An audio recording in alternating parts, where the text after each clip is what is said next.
নমস্কার, Bengali film reviews চ্যানেলের তরফ থেকে আপনাদের সকলকে সুস্বাগতম। আজ আমরা রিভিউ করব রাজা চট্টোপাধ্যায় পরিচালিত ছবি মানিক কাকুর ক্যামেরার ট্রেলার নিয়ে। দেখুন, নামটি শুনেই কিরকম একটা অদ্ভুত ম্যাজিক মনে হচ্ছে না? ঠিক তেমনি ট্রেলারটা দেখার পরও ওই রকমই একটি ম্যাজিক ফিল হলো। এর মূল ভূমিকায় রয়েছে সব্যসাচী, এবং সব্যসাচীকে দেখতে পাচ্ছি সব্যসাচী নিজেই বলছেন তিনি নাকি বিস্তর টলিপাড়ায় হাঁটাচলা করেছেন, প্রচুর সিনেমার বইপত্র পড়েছেন কেবলমাত্র ভালো একটা সিনেমা বানাবেন বলে, এবং তার ইচ্ছাটা এখনো পর্যন্ত অব্যাহত।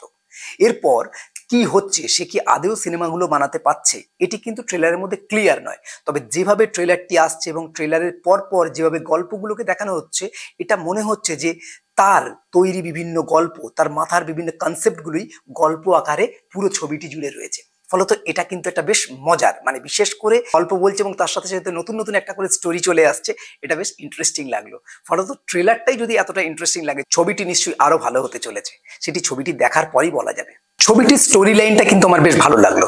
তবে এখানে মূলত বলার, এখানে কিন্তু স্টোরির মধ্যে স্টোরি রয়েছে। আমি যতটা ট্রেলার দেখে বুঝতে পারলাম যে এই ওভারঅল ছবির মধ্যে 3টে থেকে 4টে আলাদা আলাদা ইন্ডিভিজুয়াল গল্প রয়েছে, এবং প্রতিটি গল্পের জনরা কিন্তু আলাদা। কোনো জায়গায় একটু ভৌতিক ফ্লেভার আছে, কোনো জায়গায় একটু সাসপেন্স, মার্ডার এই জাতীয় ফ্লেভার রয়েছে, কোনো জায়গায় একটু কমেডি ফ্লেভার রয়েছে। তো এই যে আলাদা আলাদা করে নতুন নতুন 4খানা জনরার বা 4টে ফ্লেভারের গল্প আলাদা আলাদা করে একসাথে নিয়ে বেঁধে একটা পুরো গল্পকে তৈরি করা হয়েছে, সেটা একটা নতুনত্ব বলে মনে হলো আমার কাছে।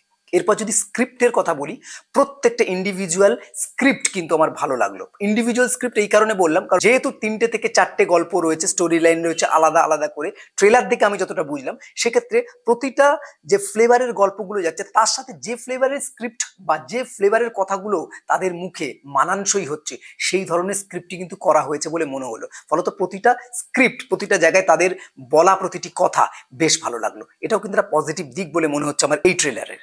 এরপর যদি এই ছবির লোকেশনের কথায় আসি, সেক্ষেত্রে আমি বলবো লোকেশন চুজিং কিন্তু বেশ ভালো হয়েছে। মূলত প্রত্যেকটা গল্পের জন্য যে ধরনের অ্যাম্বিয়েন্সের লোকেশনগুলো দরকার হয়, সেই ধরনের লোকেশনগুলি কিন্তু আমরা পাচ্ছি। ফলত সেই যে ফ্লেভারটা, সেটা আমরা ছুঁতে পাচ্ছি। এটা কিন্তু ভালো দিক একটা। দ্বিতীয়ত হচ্ছে ক্যারেক্টার চুজিংও ভালো হয়েছে, কারণ এরকম একজন যে গল্প বলছে, অর্থাৎ যে সিনেমা বানাতে চায়, সেই মানুষটিকেও অনেকটা সত্যজিতের মতোই দেখতে লাগছে। ফলত সেই জায়গা থেকে দাঁড়িয়ে আমি বলবো ক্যারেক্টার চুজিংও কিন্তু বেশ ভালো হয়েছে। সব্যসাচী এখানে বেশ ভালো কাজ করেছে। ছোট ছোট বাচ্চাগুলো যেভাবে কাজ করছে আমার বেশ ভালো লাগছে।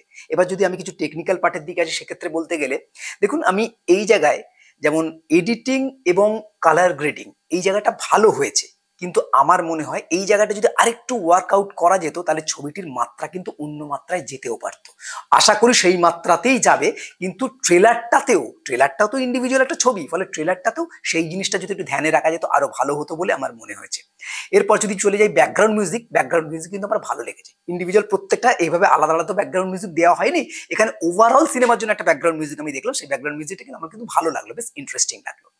এরপর বাকিটা কেমন হবে সেটা তো ছবিটি দেখার পরই আমরা বলতে পারবো।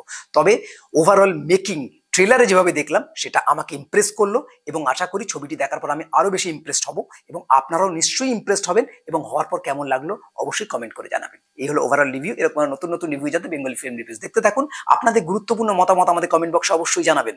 বেঙ্গলি ফিল্ম রিভিউ সোশ্যাল মিডিয়াতে সব জায়গায় অ্যাভেলেবেল আছে, আপনারা সেখানে আমাদের ফলো করতে পারেন। বাংলা সিনেমাকে এগিয়ে রাখুন, বাংলা সিনেমার পাশে থাকুন। Thanks for watching.